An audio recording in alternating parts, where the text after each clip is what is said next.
Cuando él susurró, «Prometo ser suave», algo dentro de ella por fin se calmó. Y en esa noche de bodas, por primera vez, permitió que el amor llegara sin miedo. Suscríbete a este canal, deja tu comentario. Todos los días publicamos videos como este, continuando. Marina nunca imaginó que su vida pudiera resumirse en fríos números en una propuesta de matrimonio. 32.000 euros mensuales durante 12 meses. 384.000 euros en total. El valor exacto que el médico del hospital sirio-libanés había calculado para el tratamiento experimental de su madre, doña Celia, quien languidecía a los 57 años con una enfermedad rara que consumía sus pulmones como si fueran papel de seda mojado. Marina sostenía el sobre pardo, sentada en el banco de la Plaza de la República, mientras el ruido de la ciudad de Madrid explotaba a su alrededor. La gente corría para tomar el metro, los vendedores ambulantes gritaban ofertas, las palomas disputaban migajas en el suelo sucio de hormigón, y ella allí, con 28 años, sosteniendo un contrato que transformaba su cuerpo, su nombre y su próximo año de vida en mercancía. La propuesta había llegado a través de una clienta de la floristería donde Marina trabajaba hacía 6 años. La Flor de Lis estaba en una esquina concurrida del barrio de Chamberí, un establecimiento pequeño pero encantador, con macetas colgando de la fachada y un olor a tierra mojada que calmaba incluso a los clientes más apurados. Marina conocía el nombre científico de cada planta, sabía qué arreglo elegir para cada ocasión, tenía manos delicadas que trataban los pétalos como si estuvieran hechos de promesas frágiles. Pero todo su conocimiento, toda su dedicación, no bastaba para pagar el tratamiento que podría salvar a la única persona que le quedaba en el mundo. La clienta era una abogada elegante, de tacones altos y perfume caro, que siempre compraba orquídeas blancas. Un día de lluvia fina, ella había entablado conversación mientras Marina envolvía las flores en papel de seda. La conversación casual se convirtió en confesión. Marina contó sobre su madre, sobre los medicamentos que costaban más que su salario entero, sobre las noches en vela en el pequeño apartamento de 2 habitaciones en Tetuán, escuchando la respiración difícil de doña Celia. La abogada escuchó todo con atención clínica, y entonces dijo algo que sonó a absurdo y salvación al mismo tiempo. Conocía a alguien que necesitaba una esposa, no de verdad, sino en el papel, un matrimonio de fachada, con contrato, plazo definido y compensación financiera generosa. Marina se había reído. Una risa nerviosa, casi histérica. Aquello solo sucedía en telenovelas de las 6, no en la vida real de una florista que apenas había terminado la educación secundaria. Pero la abogada dejó una tarjeta sobre el mostrador, discreta, con solo un nombre impreso en letras plateadas.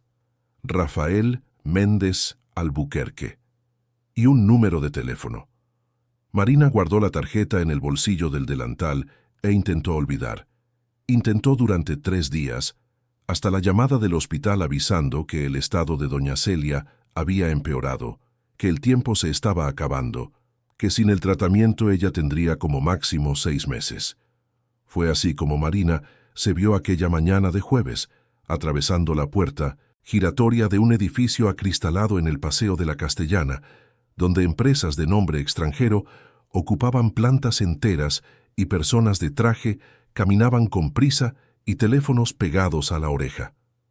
La oficina de Albuquerque Emprendimientos estaba en el 23º piso.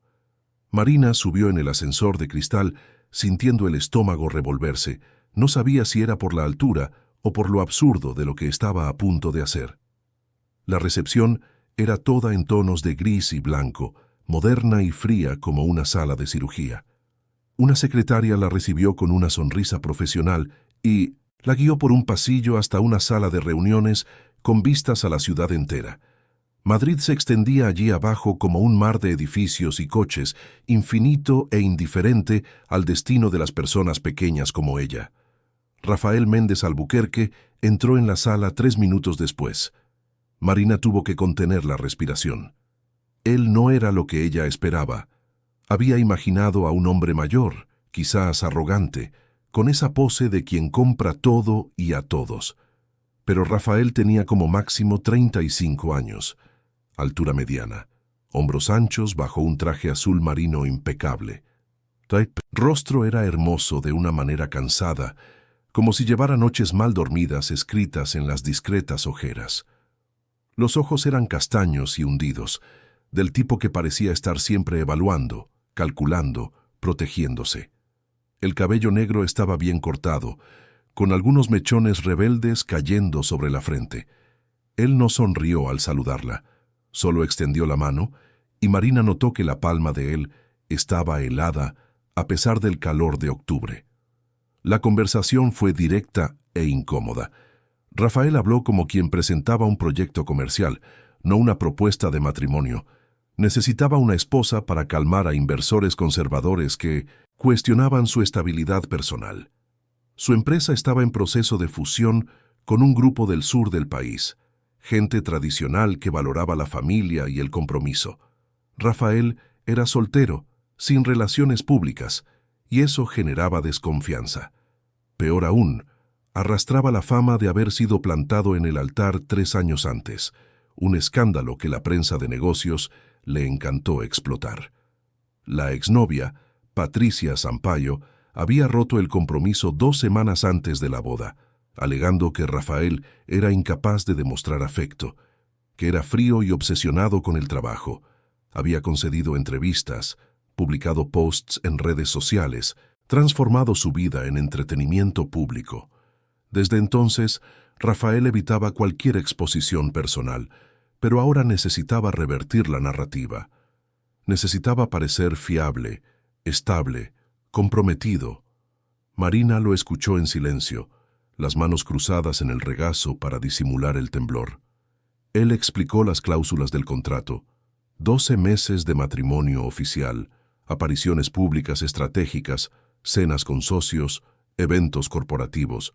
Morarían juntos en un apartamento que él pondría a su disposición, pero tendrían habitaciones separadas. No se exigiría ninguna intimidad física, a menos que ella consintiera. Al final del plazo, divorcio amistoso, con ella recibiendo una compensación adicional por la finalización. Y, durante todo el período, él costearía íntegramente el tratamiento de su madre, sin límite de valor, en el mejor hospital disponible. Marina podía seguir trabajando en la floristería si quería, pero necesitaría estar disponible cuando él solicitara su presencia.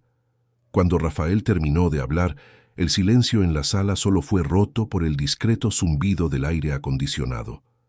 Marina miró por la ventana, hacia la ciudad allá abajo. Pensó en su madre, en la respiración cada vez más débil, en los ojos de doña Celia, que aún se iluminaban cuando Marina llegaba del trabajo con alguna flor defectuosa que no podía ser vendida. Pensó en cómo su madre la había criado sola después de que su padre se fuera, cuando Marina tenía apenas 5 años. Pensó en todos los sacrificios, todas las noches que doña Celia había trabajado como empleada doméstica para pagar la escuela de su hija, incluso con los pulmones ya empezando a flaquear. Pensó que quizás era su turno de sacrificar algo. Ella firmó el contrato allí mismo, con un bolígrafo caro que Rafael ofreció, sintiendo que estaba vendiendo más que 1 año de su vida. Estaba vendiendo la ilusión de que el amor aún podría encontrarla algún día. Porque ¿qué tipo de hombre querría a una mujer que había sido esposa de papel de otro? Pero esas eran preocupaciones del futuro. Y Marina había aprendido que el presente a veces exige que uno entierre el futuro muy hondo. La boda tuvo lugar 2 semanas después, en una ceremonia discreta en el registro civil de Chamberí. Marina llevaba un vestido sencillo de color crema que había comprado en una tienda de lavapiés, nada de velo o ramo, nada que pretendiera ser lo que no era. Rafael vestía un traje gris pareciendo aún más tenso que el día de la propuesta. Los testigos eran empleados suyos, personas que Marina nunca había visto y que firmaron los papeles con sonrisas educadas y vacías. La jueza de paz leyó el texto estándar con voz monótona, y cuando llegó la hora de firmar el registro, Marina sintió un breve mareo, como si estuviera a punto de saltar de un edificio alto. Rafael no la besó después de la ceremonia. Solo le tocó ligeramente el codo, un gesto casi paternal, y susurró que todo estaba bien. El apartamento al que Marina se mudó estaba en un elegante edificio en el barrio de Salamanca, una zona noble donde hasta el aire parecía más limpio. Era una propiedad amplia, con 3 suites, salón enorme con doble altura de techo, cocina de revista y un balcón con vistas a las copas de los árboles de la calle. Todo estaba decorado en tonos neutros, beige y blanco, moderno pero sin personalidad, como si nadie viviera realmente allí. Rafael le mostró su habitación, una suite espaciosa con cama king size, vestidor vacío y baño de mármol. Su habitación estaba en el otro extremo del pasillo. Él explicó que trabajaba hasta tarde y salía temprano, que probablemente no se cruzarían mucho en el día a día. Dejó una llave sobre su mesita de noche y salió cerrando la puerta con cuidado. Marina pasó la primera noche sentada al borde de la cama, incapaz de dormir. Miraba la alianza de oro blanco en su dedo anular, un anillo sencillo pero caro, que Rafael había encargado. Parecía extraño y equivocado al mismo tiempo. Pensó en llamar a su madre, pero doña Celia ya estaba internada, comenzando el tratamiento, sedada y finalmente sin dolor. Marina había visitado el hospital antes de venir al apartamento, había sostenido la mano frágil de su madre y le había dicho que todo estaba bien, que había conseguido un trabajo mejor. Nada de mentir sobre el matrimonio. Todavía no. Doña Celia había sonreído, aliviada, y se había quedado dormida con una paz que Marina no veía hacía meses. La rutina de los primeros días fue extraña y solitaria. Rafael realmente trabajaba todo el tiempo. Salía antes de las 7 de la mañana y volvía después de las 10 de la noche. Dejaba notas amables en la cocina, preguntando si necesitaba algo, si estaba cómoda. Marina intentó continuar en la floristería, pero se dio cuenta de que era imposible conciliarlo con las exigencias del acuerdo. Rafael la necesitaba en almuerzos con inversores, en inauguraciones, en cenas formales, donde ella tenía que sonreír y fingir ser la esposa apasionada de un hombre que apenas conocía. Ella renunció en flor de lis, y la despedida fue dolorosa, como arrancar una raíz que había crecido profundamente. Fue solo en la 5ª noche cuando algo cambió. Marina estaba en el balcón, regando las pocas plantas que había traído del apartamento antiguo, cuando Rafael llegó más temprano. Él se detuvo en la puerta del balcón, observándola en silencio. Marina sintió su mirada y se giró, aún sosteniendo la regadera. Rafael parecía exhausto, con el saco echado sobre el hombro, la corbata aflojada. Él dijo que necesitaban hablar sobre el primer evento importante, una cena benéfica el próximo sábado en el Club Los Pinos. Mucha gente influyente estaría allí, y sería su debut oficial como pareja. Marina asintió, y entonces, sin saber por qué, le preguntó si quería un café. Rafael dudó, pero aceptó. Se sentaron en la cocina, y por primera vez hablaron de algo más allá de la logística y las apariencias. Rafael contó que había crecido en un orfanato de la zona este, el hogar de niños San Miguel, y que nunca había conocido a sus padres.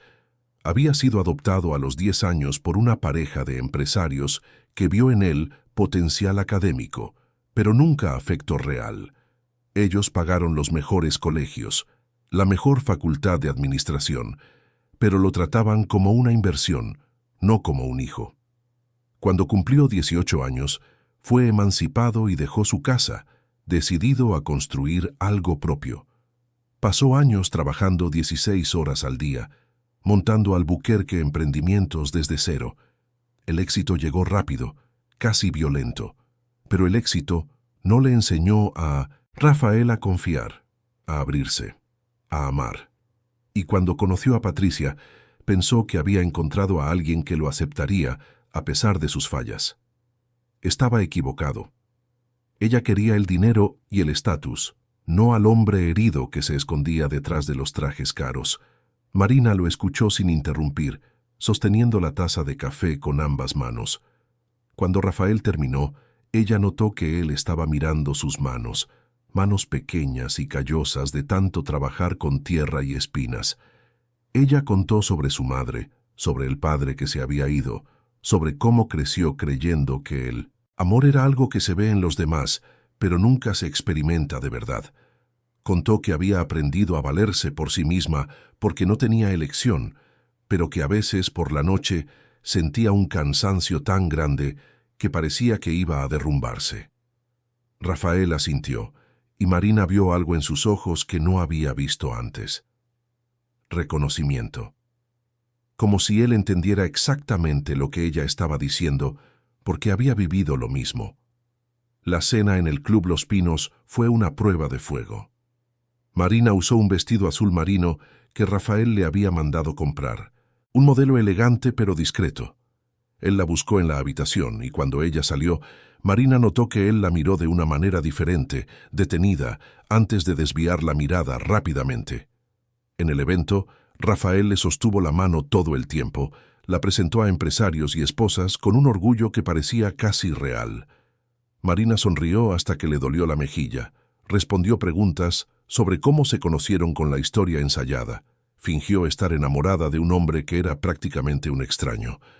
Pero hubo un momento, cuando estaban bailando un vals lento, en que Rafael la acercó más y le susurró al oído. «Gracias por estar aquí. Eres mejor en esto de lo que esperaba». Y Marina sintió algo extraño en el pecho, algo que no debería estar sintiendo. Cuando regresaron al apartamento esa noche, Marina estaba demasiado cansada para quitarse el vestido. Se sentó en la cama, con los pies doloridos por los tacones altos, y cerró los ojos. Escuchó un suave golpe en la puerta. Rafael entró, todavía con traje, pero se había quitado la corbata. Le preguntó si estaba bien y Marina dijo que sí, solo cansada. Rafael se sentó en el sillón junto a la cama, manteniendo la distancia. Dijo que sabía que aquello era difícil, que él mismo odiaba toda esa farsa, pero que necesitaba que ella supiera que él estaba agradecido, que ella estaba salvando más que su empresa. Estaba salvando lo último que él había construido para probar que no era el niño abandonado e indeseado del orfanato. Marina abrió los ojos y lo miró. Por primera vez vio a Rafael no como el empresario rico que había comprado un año de su vida, sino como un hombre roto intentando pegar los pedazos. Y entonces, sin pensar, ella dijo, «No, necesitas probarle nada a nadie». Rafael se quedó en silencio por un largo tiempo. Entonces se levantó, caminó hasta la puerta, pero antes de salir, se giró. «Marina». Ella lo miró. «Sé que este matrimonio es solo un acuerdo», dijo él, con la voz baja y ronca, «pero quería que supieras que te respeto, que nunca haré nada que te lastime. Y si algún día quieres irte, antes del plazo, solo dilo. Lo entenderé». Y entonces él salió, cerrando la puerta tras de sí. Pero fue 2 noches después, la única noche en que Marina realmente pensó que todo podría ser diferente, cuando Rafael entró de nuevo en su habitación. Era tarde, pasada la medianoche, y Marina estaba casi dormida cuando escuchó la puerta abrirse lentamente. Rafael estaba en el umbral, descalzo, con pantalones de pijama y una camiseta blanca. Parecía dudoso, perdido. Se disculpó por irrumpir, pero dijo que no podía dormir, que siempre que se quedaba demasiado solo, los fantasmas venían. Marina se sentó en la cama, tiró de las sábanas sobre sus piernas, dijo que él podía quedarse si quería, solo quedarse. Rafael entró y se sentó al borde de la cama, lejos de ella, con las manos entrelazadas, la cabeza baja.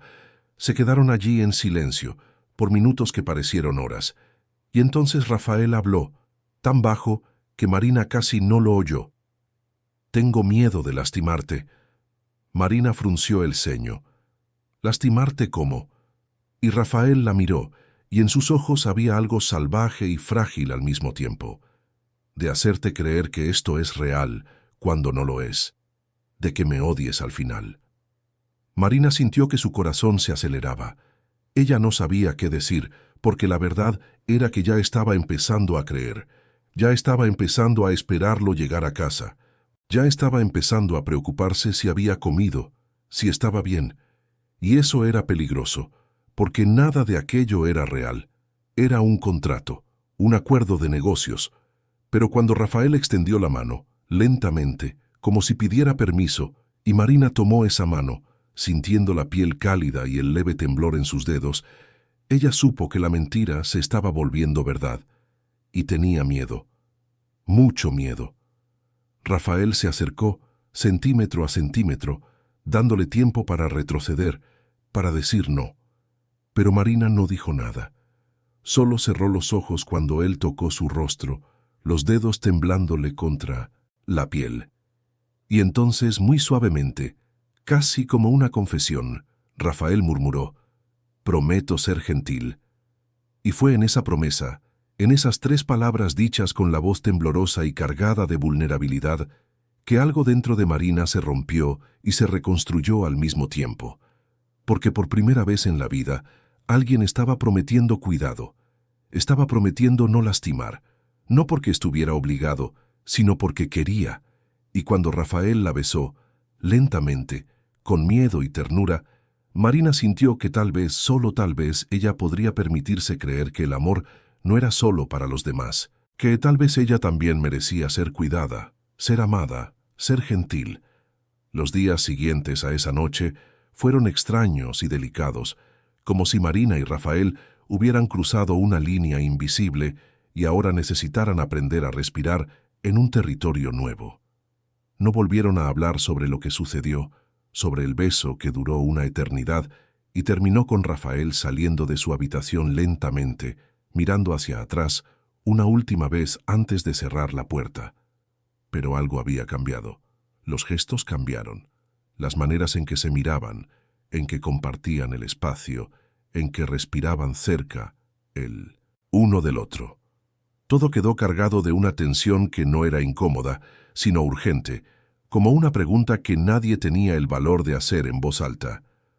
Rafael empezó a llegar más temprano a casa.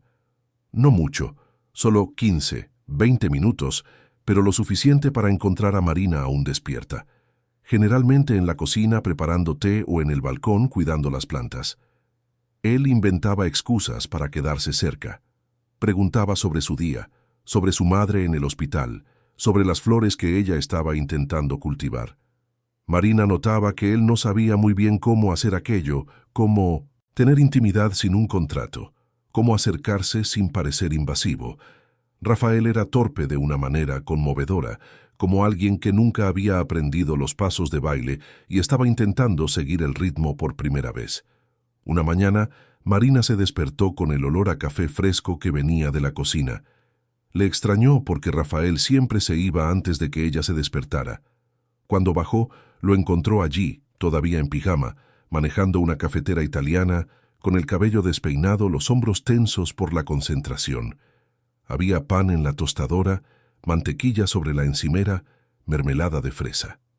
Rafael se giró al escuchar sus pasos y pareció casi avergonzado. Dijo que se había despertado más temprano y había pensado en preparar el desayuno, pero no sabía muy bien qué le gustaba a ella. Marina sintió algo apretándole el pecho. Nadie nunca le había preparado café, ni siquiera su madre, que siempre se despertaba más tarde, demasiado cansada de las dobles jornadas de trabajo. Ella se sentó a la mesa y Rafael sirvió el café en la medida exacta, sin preguntar cómo lo tomaba, porque había observado, había prestado atención a los detalles que ella creía que nadie veía. Fue en esos pequeños gestos donde la mentira del matrimonio empezó a convertirse en verdad. La manta que aparecía sobre sus piernas cuando se quedaba dormida en el sofá viendo la televisión. Los posits dejados en la nevera con recordatorios tontos, pero cariñosos. No olvides comer. Dejé albóndigas en la nevera. El día que Rafael volvió a casa con una orquídea rara, diciendo que la había visto en una floristería cerca de la oficina, y se acordó de ella. Marina sostuvo el jarrón, sintiendo que le temblaban las manos, porque Rafael no estaba haciendo aquello porque el contrato lo mandara. Lo estaba haciendo porque quería verla sonreír. Las conversaciones también cambiaron. Dejaron de ser protocolares, superficiales, sobre la agenda de la semana o compromisos sociales. Se volvieron largas, profundas, necesarias. Rafael le contaba sobre el orfanato, sobre cómo había aprendido a dormir con los ojos abiertos, porque algunos de los chicos mayores robaban las pertenencias de los pequeños durante la noche, sobre cómo había desarrollado una memoria fotográfica para los rostros de las personas que visitaban la institución, con la esperanza de que alguno de ellos volviera a buscarlo, sobre el día en que se dio cuenta de que nadie volvería y que él necesitaría volverse lo suficientemente fuerte como para no necesitar a nadie. Marina escuchaba con los ojos ardiendo, porque entendía. Entendía lo que era construir muros tan altos que ni tú mismo puedes escalarlos después. Ella también se abrió. Le contó sobre su padre, un hombre que apenas recordaba, solo flashes de una voz grave y un olor a cigarrillo. Él se había ido una noche de martes, llevándose 2 maletas y dejando una carta que doña Celia nunca dejó leer a Marina. Su madre quemó la carta en la estufa, y Marina nunca preguntó qué ponía, porque algunas verdades duelen demasiado como para ser dichas en voz alta. Le contó cómo creció pensando que había sido culpa suya, que quizás si hubiera sido más callada, más obediente, más invisible, él se habría quedado. Rafael le tomó la mano cuando dijo eso, apretó los dedos con fuerza y dijo que su padre era un cobarde y que Marina nunca había sido el problema. Marina lloró por primera vez delante de él y Rafael no intentó arreglarlo. No dijo que todo estaba bien cuando claramente no lo estaba. Solo se quedó allí, sosteniendo su mano dejándola romperse. El tratamiento de doña Celia iba bien. Los médicos del Hospital Universitario La Paz eran optimistas. Decían que la terapia experimental estaba surtiendo efecto, que sus pulmones estaban respondiendo. Marina la visitaba todos los días, y a veces Rafael iba con ella, incluso después de un día entero de trabajo. Él se sentaba en la esquina de la habitación, silencioso, mientras Marina hablaba con su madre, le arreglaba las almohadas, le acariciaba el cabello gris. Doña Celia había empezado a desconfiar. Preguntaba sobre Rafael, sobre cómo se habían conocido, sobre cuándo iban a decir que estaban juntos. Marina mentía. Decía que era solo un amigo, pero su madre sonreía con esa forma de quien sabe más de lo que aparenta. Un día, cuando Marina salió a buscar agua, doña Celia le tomó la mano a Rafael y dijo, con voz débil pero firme, que cuidara de su hija. Rafael prometió, y supo que no era una promesa vacía. Era real, tan real que asustaba. Fue en ese período cuando su rutina se convirtió en algo por lo que Marina esperaba despertarse para vivir. Las mañanas con café compartido, las noches viendo películas en el sofá, los cuerpos acercándose poco a poco hasta que Marina estaba apoyada en su hombro y Rafael tenía el brazo sobre su espalda, como si aquello fuera lo más natural del mundo.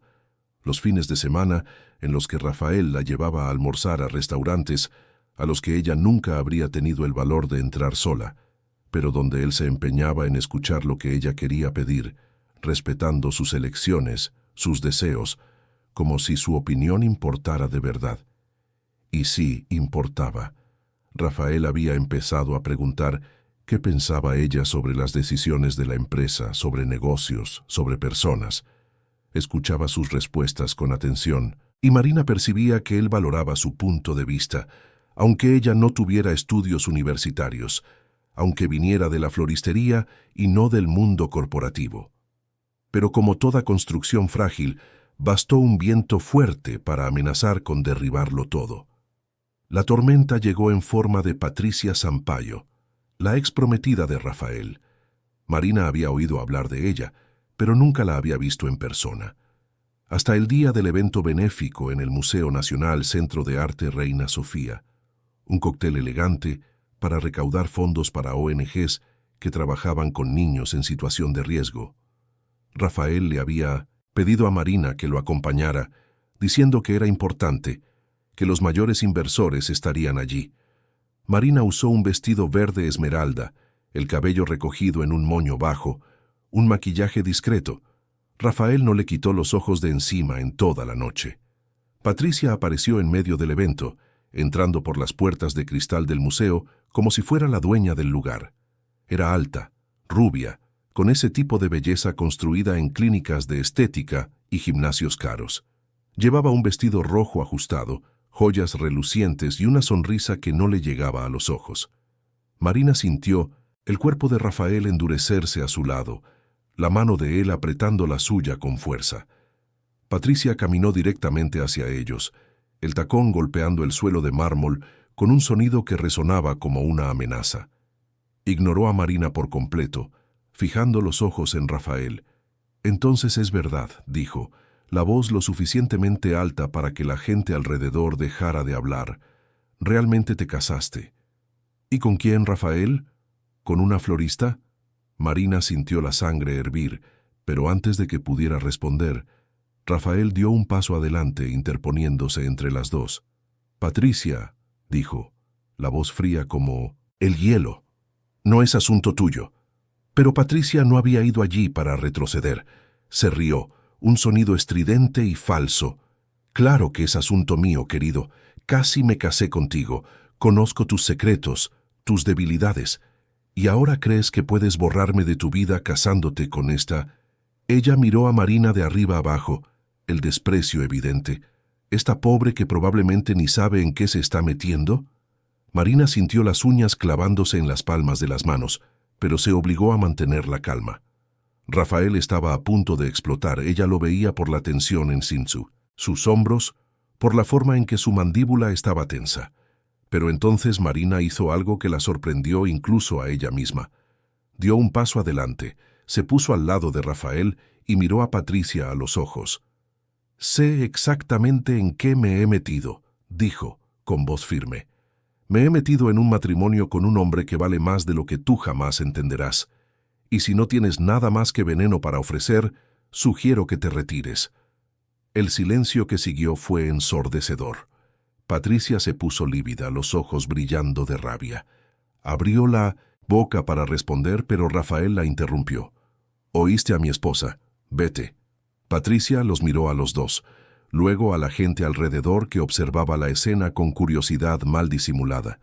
Entonces dio media vuelta y se fue, el vestido rojo ondeando detrás de ella como una bandera de guerra. Marina soltó el aire que estaba conteniendo, las piernas temblándole.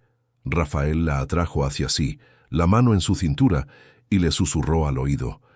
«Fuiste increíble». Marina apoyó la frente en su hombro, intentando calmar su corazón desbocado, pero en el fondo sabía que aquello era solo el principio. Patricia no era del tipo que aceptaba la derrota. 3 días después, la bomba explotó. Titulares comenzaron a aparecer en los sitios de noticias económicas, en blogs de chismes, en las redes sociales. Rafael Méndez Albuquerque, acusado de fraude contable. Ex prometida revela esquema de blanqueo de dinero. Empresario involucrado en negocios turbios con constructoras. Las acusaciones eran absurdas, infundadas, pero venían acompañadas de documentos que parecían oficiales, de testimonios de supuestos testigos, de una narrativa construida con cuidado para destruir.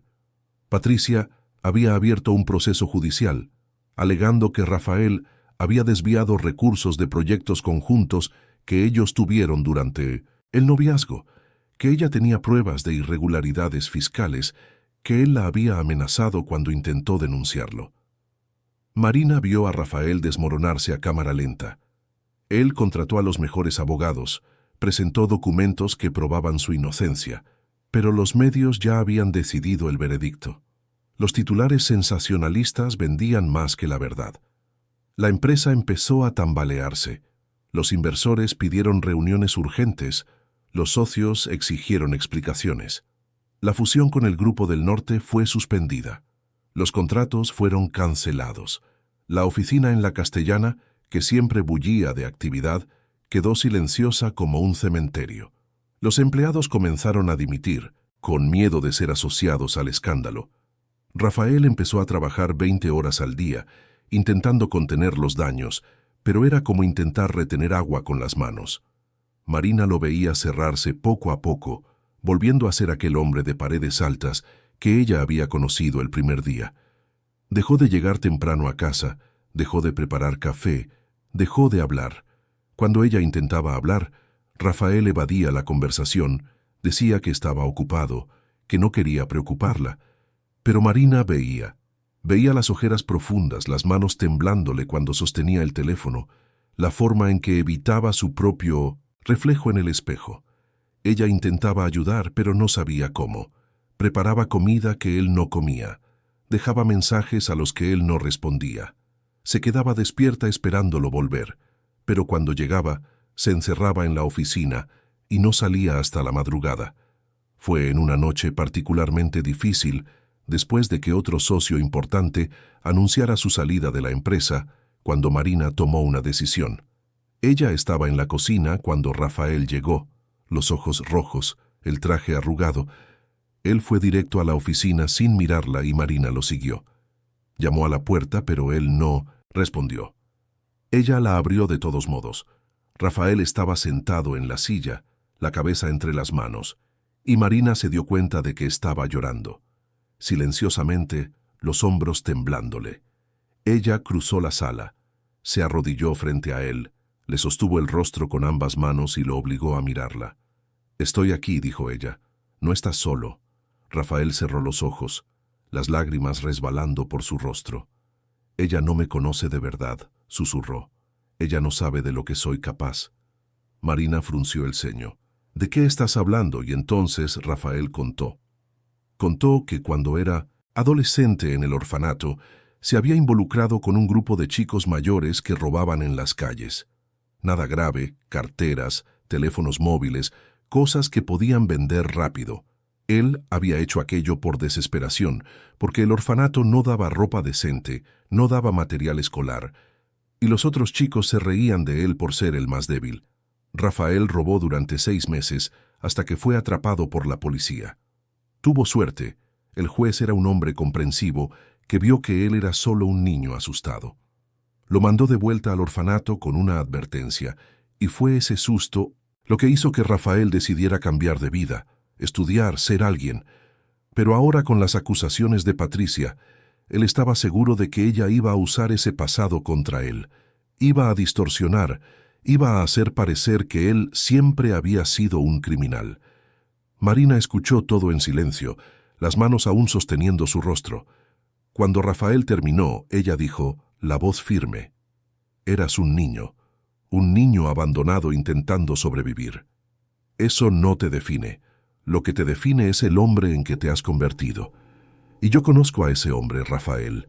Conozco al hombre que cuida de la madre de una desconocida, que prepara café a la medida exacta, que duerme con los ojos abiertos para proteger a los demás. No eres tu pasado, eres tus elecciones, y yo elijo quedarme». Rafael abrió los ojos y Marina vio algo en ellos que nunca había visto antes. Esperanza. «¿Por qué estás haciendo esto?», preguntó. «Podrías irte. El contrato te lo permite. No necesitas hundirte conmigo». Marina sonrió, incluso con los ojos llenos de lágrimas. «Porque no estoy aquí por el contrato», dijo. «Estoy aquí porque quiero estar». Y entonces Rafael la atrajo hacia un abrazo desesperado, apretándola contra su pecho como si fuera lo único que le impedía desmoronarse. Marina lo abrazó de vuelta, sintiendo su corazón latiendo acelerado contra el suyo. Se quedaron así por un tiempo que pareció suspendido, mientras afuera la ciudad de Madrid respiraba indiferente a las pequeñas tragedias de la gente común. Y Marina supo, con una certeza que dolía y calentaba al mismo tiempo, que se había enamorado. Se había enamorado de un hombre roto, complicado, asustado, y que iba a luchar por él, aunque el mundo entero estuviera en contra. Porque eso es lo que hacía el amor.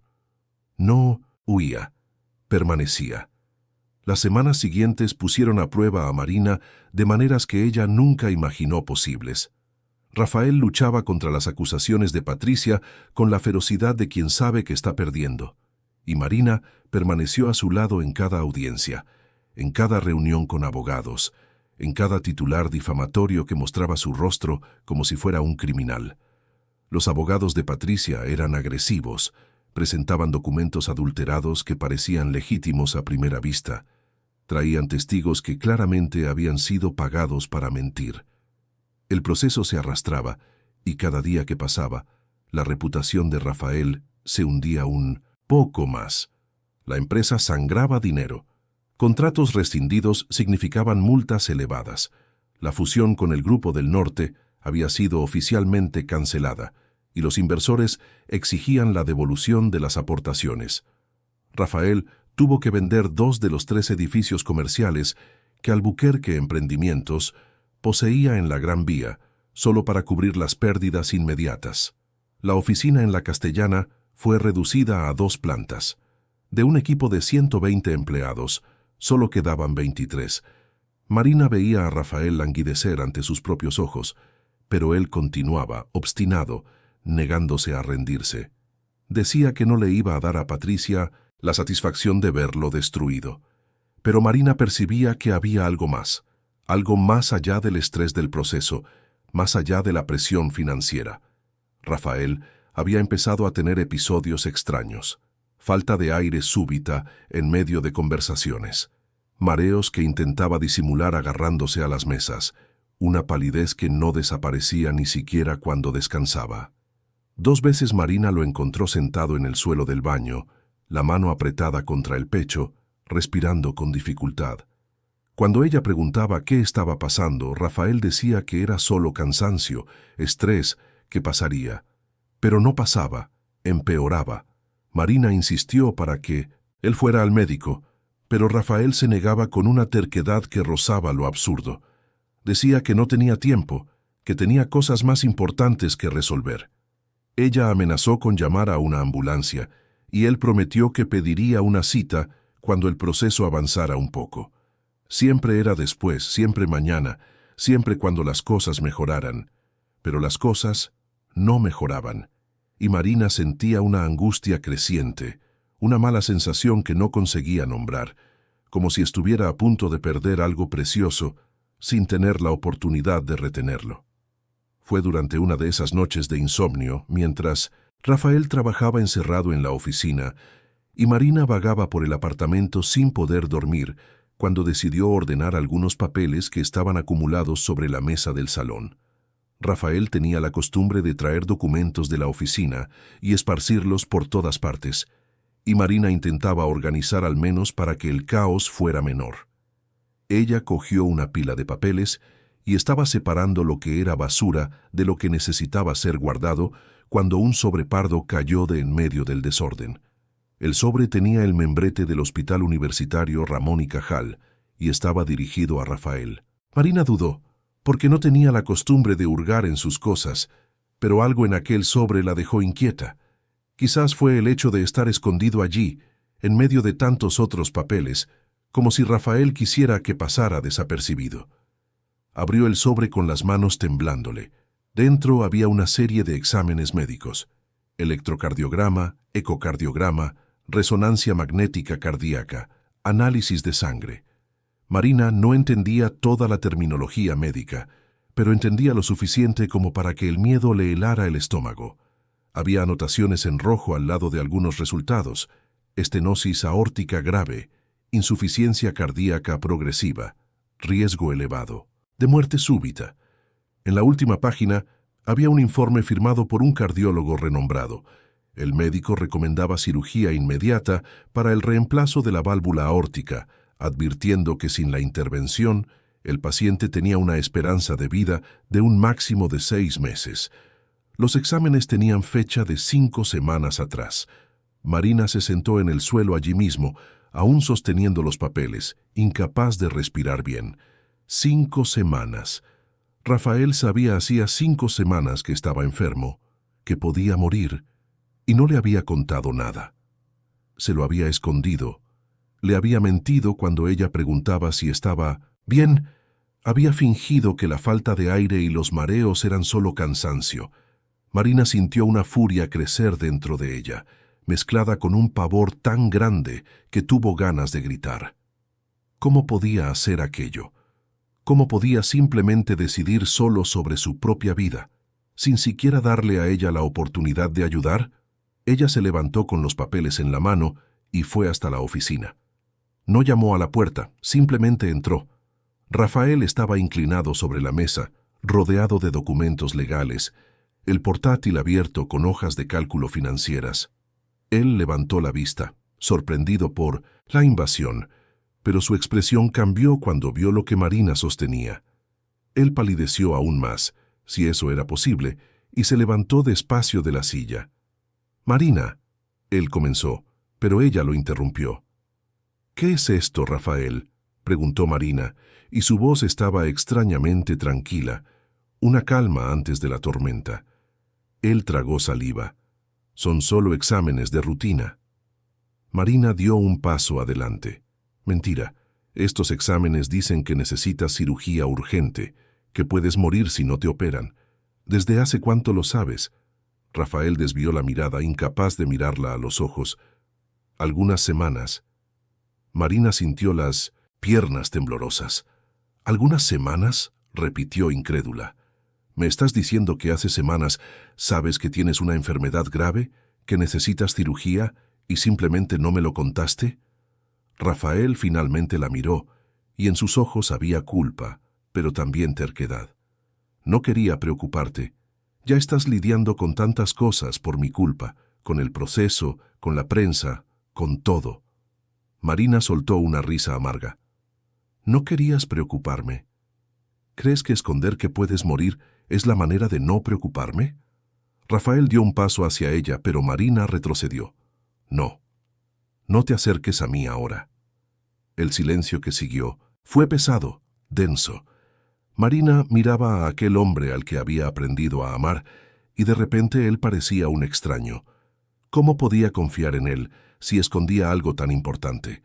¿Cómo podía construir algo real con alguien que tomaba decisiones sobre vida y muerte solo, sin siquiera considerar la parte de la ecuación? «No confías en mí», dijo Marina, y su voz ahora estaba rota. «Me dices que me quieres aquí, que soy importante, pero en la primera dificultad real me excluyes. Decides solo como si yo no tuviera derecho a saber, a ayudar». Rafael cerró los ojos, la mandíbula tensa.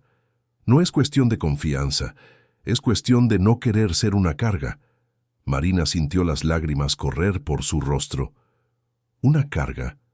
¿Crees que soy una carga? ¿Crees que estoy aquí por obligación? Después de todo lo que hemos vivido, ¿todavía no has entendido que elegí quedarme porque te amo?». Rafael abrió los ojos de repente, mirándola con una intensidad que cortaba. «¿Me amas?». Marina se cubrió el rostro con las manos, intentando controlar el llanto. «Sí, te amo, idiota. Y por eso me duele tanto que me lo hayas ocultado, porque pensé que éramos un equipo. Pensé que me había ganado el derecho de estar a tu lado también en las cosas malas, pero tú me quitaste esa elección». Rafael caminó hacia ella e intentó tocarla, pero Marina se apartó. «Necesito tiempo», dijo ella. «Necesito procesar esto. Necesito entender por qué me hiciste esto». Rafael parecía desesperado. «Marina, por favor, no te vayas». Pero Marina ya estaba saliendo de la oficina, aún sosteniendo los exámenes, con las lágrimas empañando su visión. Se fue a la habitación, cerró la puerta con llave y se sentó en la cama, intentando respirar. Intentando entender cómo todo se había desmoronado tan rápido. Intentando decidir qué hacer ahora que sabía la verdad. Los días siguientes fueron los más difíciles desde que el matrimonio había comenzado. Marina y Rafael vivían en el mismo apartamento, pero como fantasmas que no se tocaban. Ella dormía en su habitación con la puerta cerrada con llave. Él volvió a dormir en la oficina, o tal vez ni siquiera dormía. Marina no lo sabía. No se hablaban, no se miraban.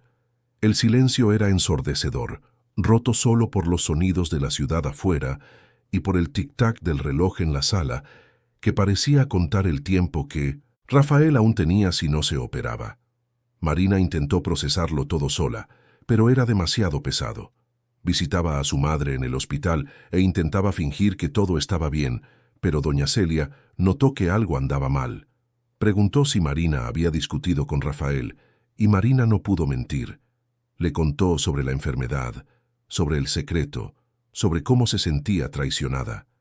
Doña Celia escuchó en silencio, luego tomó la mano de su hija con la fuerza que aún le quedaba. «Hija mía», dijo con voz débil, Los hombres a veces hacen cosas estúpidas cuando tienen miedo, no porque no amen, sino precisamente porque aman y no saben cómo lidiar con la vulnerabilidad. Él se equivocó al ocultarlo, pero tú también te estás equivocando al alejarte cuando él más te necesita. Marina sabía que su madre tenía razón, pero el orgullo herido y el rencor eran más fuertes. ¿Cómo podía simplemente perdonar y seguir adelante como si nada hubiera pasado? ¿Cómo confiar en que Rafael no le ocultaría otras cosas en el futuro? Ella necesitaba espacio, necesitaba tiempo lejos para pensar con claridad. Y fue entonces cuando tomó la decisión que lo cambiaría todo. Había una niña que Marina conocía, Sofía, la hija de 9 años de la antigua dueña de la floristería donde ella trabajaba. Doña Beatriz había fallecido 6 meses atrás de cáncer, y Sofía estaba siendo cuidada temporalmente por una tía lejana que apenas tenía condiciones para mantenerse a sí misma. La asistente social se había puesto en contacto con Marina algunas semanas antes, porque sabía que ella y Sofía tenían un vínculo especial. La niña pasaba tardes enteras en la floristería cuando su madre trabajaba, y Marina le enseñaba sobre las plantas, la dejaba ayudar con los arreglos. Sofía estaba enfrentando dificultades en la escuela, tenía pesadillas constantes, estaba agresiva con otros niños. La tía ya no sabía qué hacer. Marina decidió que iba a llevar a Sofía a pasar unos días con ella. Sería bueno para la niña salir de aquel ambiente caótico, y sería bueno para Marina tener algo en que enfocarse además de su propio dolor. Habló con la asistente social, que aprobó la idea, y con la tía, que pareció aliviada. No le dijo nada a Rafael, simplemente hizo las maletas de ella y de la niña, y salió del apartamento una tarde de jueves dejando solo una nota encima de la mesa de la cocina. Necesito tiempo. Voy a estar unos días fuera con Sofía. No me busques. Volveré cuando esté lista. Marina alquiló una habitación sencilla en un hotel cerca de la playa en Málaga, en la costa de Andalucía. Quería un lugar donde pudiera respirar, donde el ruido del mar ahogara el ruido de los pensamientos. Sofía estaba asustada al principio, demasiado callada, mirando todo con esa desconfianza de quien ya ha sido herida demasiado. Pero poco a poco, con la rutina tranquila de las mañanas caminando en la arena, de las tardes construyendo castillos de arena, de las noches leyendo historias antes de dormir, la niña comenzó a abrirse. Ella contaba sobre su madre, sobre cómo la echaba de menos, sobre cómo tenía miedo de ser olvidada, de que nadie más la quisiera. Marina escuchaba y entendía, porque de cierta forma estaba sintiendo lo mismo. Miedo de ser olvidada, miedo de no ser suficiente, miedo de amar a alguien que no confiaba en ella lo suficiente como para compartir las cargas. Y entonces, una noche en que Sofía ya dormía y Marina estaba sentada sola en el balcón de la habitación escuchando las olas, ella percibió algo. Rafael había ocultado la enfermedad no por falta de amor, sino por exceso de miedo. Miedo de que ella lo viera como débil, miedo de que ella se fuera, como Patricia se había ido, como los padres adoptivos se habían alejado emocionalmente. Rafael había pasado la vida entera siendo abandonado, y ahora que finalmente había encontrado a alguien que se quedaba, estaba aterrorizado de perderla. Marina lloró en aquel balcón, con el olor del mar mezclado con las lágrimas saladas. Lloró por el niño abandonado que Rafael había sido. Lloró por la niña asustada que Sofía era.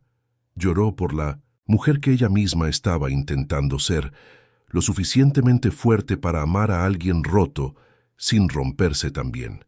Y cuando el llanto pasó, quedó solo la claridad. Ella necesitaba volver. Necesitaba estar allí cuando Rafael se operara, porque si algo salía mal, si ella lo perdía, jamás se perdonaría por haber desperdiciado los últimos días alejada por orgullo. Ella regresó a Madrid el domingo por la mañana, con Sofía aún somnolienta en el asiento trasero del autobús. Cuando llegó al apartamento, encontró a Rafael en el mismo lugar donde lo había dejado, sentado en el sofá de la sala, con la cabeza entre las manos. Él levantó los ojos cuando oyó la puerta abrirse, y Marina vio que estaba peor. más pálido, más delgado, los ojos más hundidos. Por un momento ninguno de los dos dijo nada. Entonces Rafael habló, con la voz ronca de quien no había dormido bien en días. He programado la cirugía. Es el jueves. Marina sintió un nudo en el corazón. ¿Por qué el jueves? Porque, dijo Rafael, mirándola con una vulnerabilidad desnuda. Si voy a hacer esto, quiero que estés allí. Y solo tengo valor si tú estás. Marina atravesó la sala y se arrodilló delante de él, sosteniendo su rostro con ambas manos. Voy a estar, dijo ella. Voy a estar desde el principio hasta el final. Y cuando salgas de esta cirugía, vamos a empezar de nuevo. Sin mentiras, sin secretos. Yo te elijo a ti, Rafael, pero tú necesitas elegirme a mí también. Necesitas confiar en que no me iré cuando las cosas se pongan difíciles. Rafael cerró los ojos, con las lágrimas corriendo por su rostro, y asintió. Marina lo atrajo a un abrazo apretado, sintiendo su corazón latir irregularmente contra el suyo. Y en aquel momento, con una niña, huérfana durmiendo en la habitación de al lado, y una cirugía de riesgo inminente, Marina hizo la única promesa que importaba. Prometo quedarme. Pase lo que pase, prometo quedarme. El jueves amaneció gris, con ese tipo de cielo cargado que amenazaba lluvia, pero no llovía, dejando a Madrid envuelta en una humedad sofocante. Marina se despertó temprano, mucho antes del despertador, y encontró a Rafael ya de pie, parado en la ventana de la sala, mirando la ciudad aún adormecida allí abajo. Él estaba de espaldas a ella, con las manos en los bolsillos del pantalón, los hombros tensos. Marina atravesó la sala en silencio y se quedó a su lado sin decir nada. A veces el silencio compartido valía más que 1000 palabras. Rafael la miró de reojo e intentó sonreír, pero la sonrisa salió torcida, cargada de miedo. «Tengo miedo», admitió él, y su voz era tan baja que Marina casi no la oyó. Ella le tomó la mano, entrelazando los dedos. «Yo también lo tengo, pero el miedo lo enfrentamos juntos». El Hospital Universitario La Paz estaba en el barrio de Salamanca, un complejo moderno e imponente que inspiraba confianza y terror al mismo tiempo. Llegaron a 1911 las 7 de la mañana, y Rafael fue inmediatamente dirigido a la internación. Marina rellenó los formularios con las manos temblorosas, mientras Sofía se sentaba calladita en una silla al lado, sosteniendo una muñeca vieja que había sido de su madre. La niña había insistido en ir, diciendo que quería ayudar a la tía Marina a ser fuerte.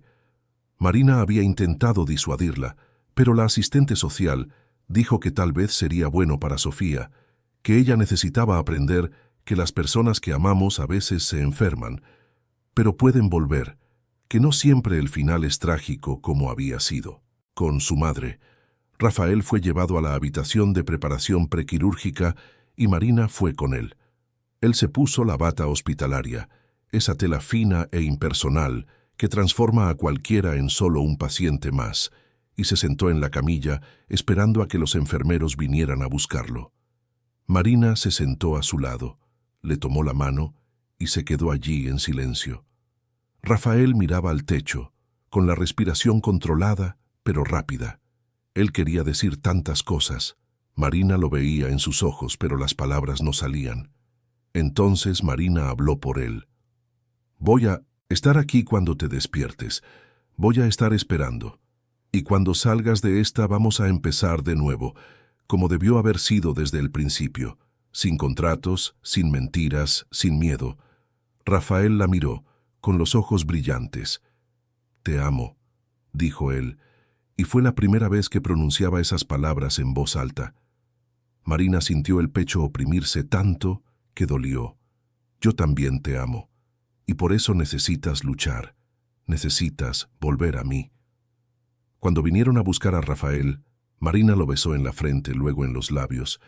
Un beso prolongado que sabía a promesa y despedida al mismo tiempo. Rafael le sostuvo el rostro por un segundo, sus ojos grabando cada detalle, como si quisiera llevarse esa imagen con él, a donde quiera que fuera. Entonces la soltó, y fue llevado por los pasillos blancos y fríos del hospital. la camilla desapareciendo detrás de las puertas dobles del centro quirúrgico. Marina se quedó allí parada, mirando aquellas puertas, hasta que una enfermera amable le tocó el hombro y dijo que la cirugía tardaría entre 6 y 8 horas, que ella podía esperar en la sala de espera, que ellos enviarían actualizaciones. La sala de espera era un espacio neutro, con sillas de plástico acolchado, revistas antiguas esparcidas sobre mesitas bajas y una televisión en la esquina reproduciendo algún programa matinal con el volumen bajo. Marina y Sofía se sentaron en un rincón, y Marina intentó distraerse leyendo una revista, pero las palabras danzaban delante de sus ojos sin tener sentido. Sofía dibujaba en un cuaderno que Marina había traído, figuras de flores y sol, cosas que los niños dibujan cuando intentan alejar la oscuridad. A cada hora que pasaba, Marina sentía la ansiedad crecer como una criatura viva dentro de ella. A las 10 de la mañana, una enfermera vino a dar la primera actualización. La cirugía estaba progresando bien. El paciente estaba estable. Marina agradeció y volvió a esperar. Al mediodía, la segunda actualización. Estaban en la parte más delicada del procedimiento, el reemplazo de la válvula, pero todo estaba bajo control. Marina no almorzó, no podía ni pensar en comida. Sofía comió un sándwich que una voluntaria ofreció, pero Marina veía que la niña estaba tensa también, con los ojitos fijos en la puerta por donde venían las noticias. A las 2 de la tarde, otra actualización. Cirugía casi concluyendo, paciente respondiendo bien. Marina sintió un alivio tan grande que las piernas le flaquearon. Se apoyó en la silla, respirando hondo, intentando no llorar allí delante de todo el mundo. Pero entonces, a las 3:30 de la tarde, cuando Marina ya estaba empezando a relajarse, creyendo que lo peor había pasado, las puertas de la sala de espera se abrieron con urgencia. Un médico con ropa quirúrgica, el rostro cubierto por una mascarilla, entró apresurado y llamó por el nombre de Rafael. Marina se levantó de un salto con el corazón disparado. El médico la llevó a un rincón, lejos de las otras personas, y Marina supo por su mirada que algo había salido mal. Hubo una complicación, dijo el médico, con voz profesional pero tensa. El corazón del paciente entró en arritmia severa durante el cierre. Conseguimos revertirla, pero está inestable. Estamos haciendo todo lo que podemos, pero usted necesita saber que las próximas horas son críticas. Marina sintió que el suelo se derrumbaba bajo sus pies. ¿Puede morir? El médico dudó. Es una posibilidad, pero el equipo es excelente y haremos todo a nuestro alcance. Marina regresó a la silla en estado de shock. Sofía notó que algo andaba mal y le tomó la mano apretándola con fuerza. «Tía Marina, ¿él va a estar bien?», preguntó la niña con voz pequeña. Marina miró a aquella niña que ya había perdido a su madre, que ya conocía el dolor de la pérdida, y no pudo mentir. «No lo sé, Sofía. Realmente no lo sé». Se quedaron allí sentadas, de la mano, mientras el tiempo se arrastraba como melaza. Marina rezó, aún no siendo religiosa, porque no sabía qué más hacer. Hizo promesas al universo, a Dios, a quien estuviera escuchando, que ella haría cualquier cosa, renunciaría a cualquier cosa, con tal de que Rafael volviera. A las 6 de la tarde, después de horas que parecieron años, el cirujano jefe finalmente salió. Estaba exhausto, el rostro marcado por la fatiga, pero había algo en sus ojos que hizo a Marina respirar de nuevo.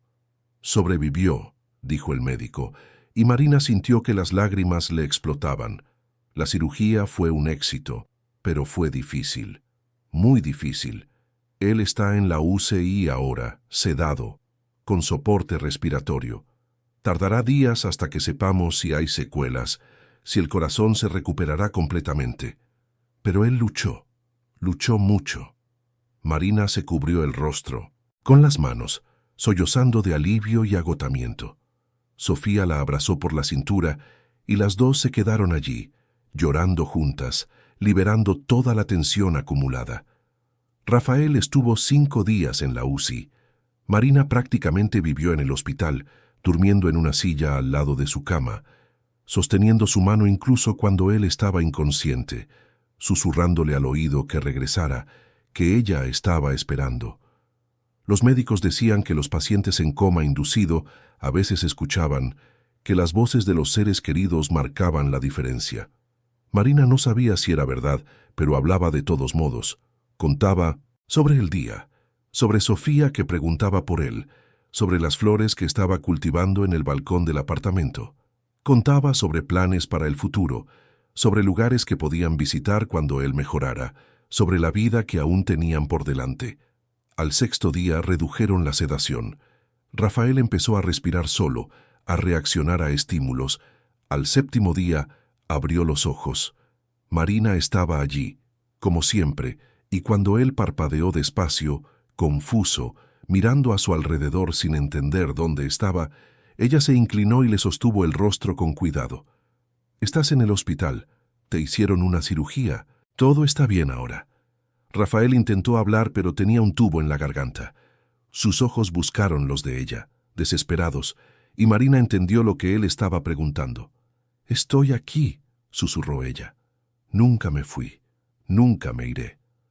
Los ojos de Rafael se llenaron de lágrimas, y Marina vio allí una mezcla de alivio, gratitud y amor tan intenso que ella tuvo que desviar la mirada para no derrumbarse también. La recuperación fue lenta y dolorosa.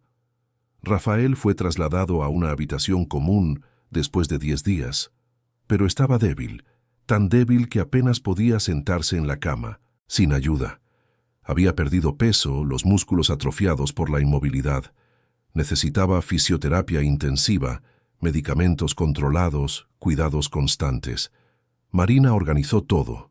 Transformó la habitación del hospital en una extensión del hogar. Trajo fotos, flores, cosas que hacían a Rafael recordar que había una vida esperándolo afuera.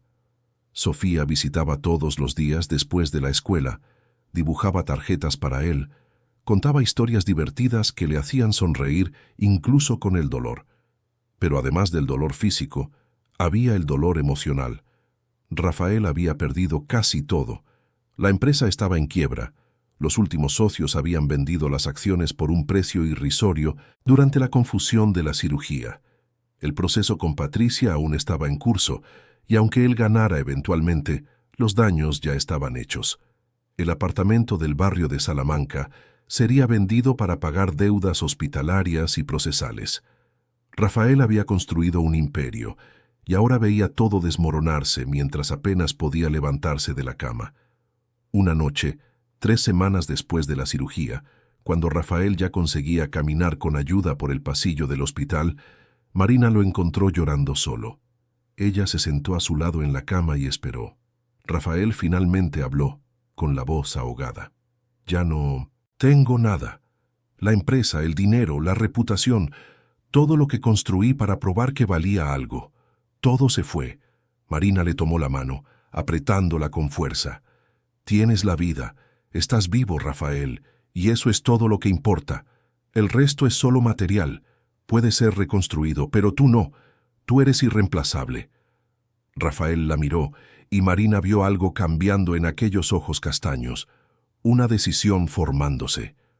«No quiero reconstruir», dijo él, con la voz firme por primera vez en semanas. «Ya no quiero esa vida. No quiero pasar 16 horas al día en una oficina, lidiando con personas a las que solo les importa el dinero, matándome a mí mismo para probar algo que no necesita ser probado. Casi muero, Marina. ¿Y sabes cuál fue mi último pensamiento antes de desmayarme en la cirugía? No fue la empresa, no fue el dinero, fuiste tú. Fue el arrepentimiento de no haber vivido más, de no haber aprovechado las mañanas contigo, las conversaciones en el balcón, los momentos simples que dejaba pasar porque estaba demasiado ocupado». Marina sintió que los ojos le ardían. «Entonces, ¿qué quieres hacer?». Rafael respiró hondo. «Quiero empezar de nuevo. Quiero salir de Madrid, ir a un lugar más tranquilo. Quiero una vida donde el éxito se mida por cuántas veces sonreí en el día, no por cuántos ceros tiene la cuenta bancaria. Quiero tiempo, Marina. Tiempo contigo. Tiempo con Sofía, si decides adoptarla. Tiempo para descubrir quién soy, sin los trajes caros y los contratos millonarios. y él la miró con aquella vulnerabilidad que Marina había aprendido a amar. ¿Quieres esto conmigo? ¿Quieres empezar de cero, sin garantías, sin lujos, solo nosotros dos y lo que consigamos construir juntos? Marina no necesitó pensar, le sostuvo el rostro con ambas manos y dijo lo que sentía desde aquella primera noche, cuando él murmuró: «Prometo ser suave, lo quiero todo, todo lo que te incluya a ti. No me importa dónde, no me importa cómo. Yo te elijo a ti, Rafael, siempre». Y entonces lo besó, allí en la habitación del hospital, con sabor a medicina y esperanza. Un beso que sellaba no un contrato, sino una elección. La elección de construir una vida basada no en lo que tenían, sino en lo que eran el uno para el otro. Cuando Rafael finalmente recibió el alta, después de 5 semanas internado, salió del hospital no como el empresario poderoso que había entrado, sino como un hombre reconstruido, más ligero, más libre, más vivo. Marina estaba a su lado, sujetando su brazo en busca de apoyo, y Sofía caminaba del otro lado, su manita agarrando la de él con fuerza. Ya no tenían el apartamento de lujo, ya no tenían el coche importado, pero se tenían el uno al otro. Y en ese momento, caminando hacia las puertas automáticas del hospital, en dirección al sol de la tarde que por fin rompía las nubes después de semanas grises, sabían que tenían todo lo que realmente importaba. Habían sobrevivido, y ahora tenían la oportunidad de vivir de verdad. El nuevo comienzo fue más difícil de lo que cualquiera de ellos había imaginado.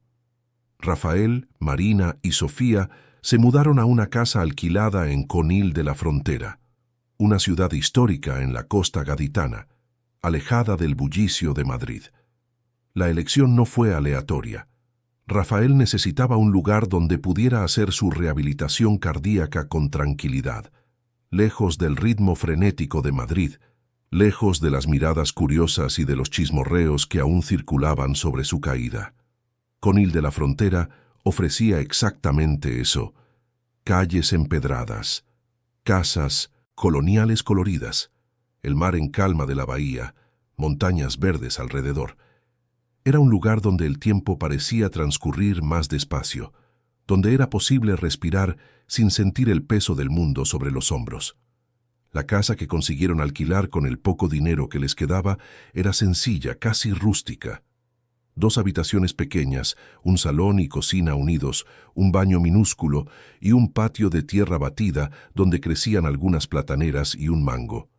La pintura estaba desconchada, los azulejos de la cocina agrietados, las ventanas chirriaban al abrirse. Pero tenía luz natural entrando por todos lados, tenía el olor del mar llegando con la brisa de la tarde, y tenía espacio suficiente para que los 3 reconstruyeran lo que necesitaba ser reconstruido. Rafael miró aquella casa por primera vez y sonrió, una sonrisa genuina que Marina no veía hacía meses. «Es perfecta», dijo él. Y Marina supo que tenía razón. Los primeros meses fueron de adaptación brutal.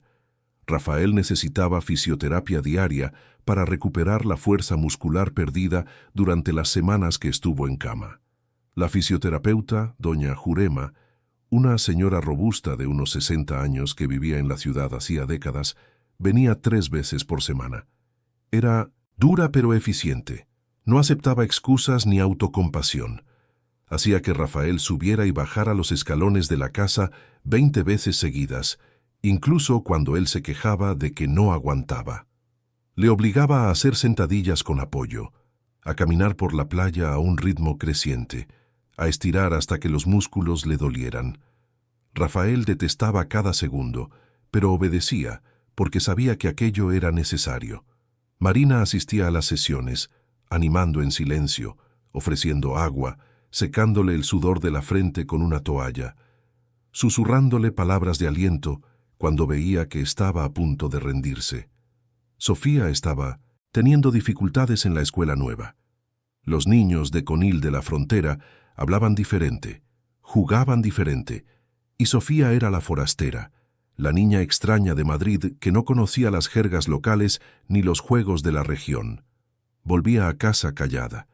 los cuadernos sucios de tierra porque había pasado el recreo sentada sola debajo de un árbol. Marina intentaba conversar, pero Sofía se cerraba.